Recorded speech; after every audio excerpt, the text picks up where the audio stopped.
Append is a list method that adds an item to the end of the array, not the beginning, the end. So let's see how this looks in practice.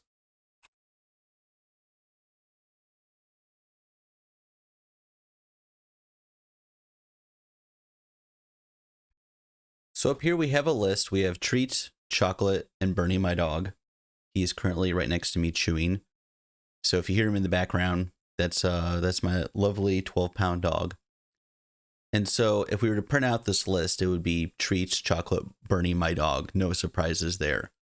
But when we use this append piece of functionality here, after this, we should see Taco Bell at the very end. So let's go ahead. We'll come down here. And we're going to run this by typing python example.py. And we see, in fact, that we get, after Bernie, my dog, Taco Bell is added on. So what do we want to do if we want to append the items list to itself for whatever reason, right?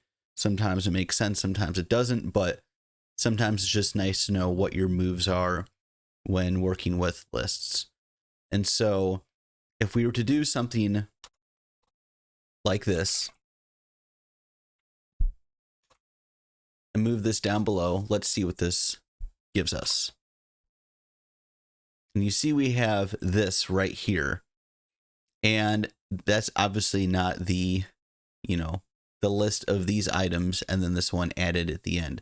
So how do we do this? Well, there is another method in another video I'm going to cover, but if you need it right now, quickly, you could always do this.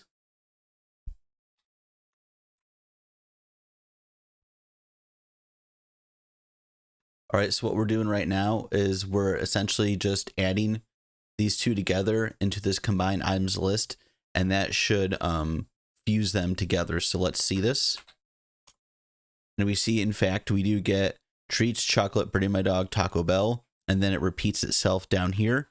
This isn't the only way you could do this. Like I said, there's another method in this series where you can more easily, I would say, do this kind of approach, but hey, it's programming. There's many ways to do the same thing. And if you like what I'm doing, like, share, subscribe, and I'll see y'all in the next video.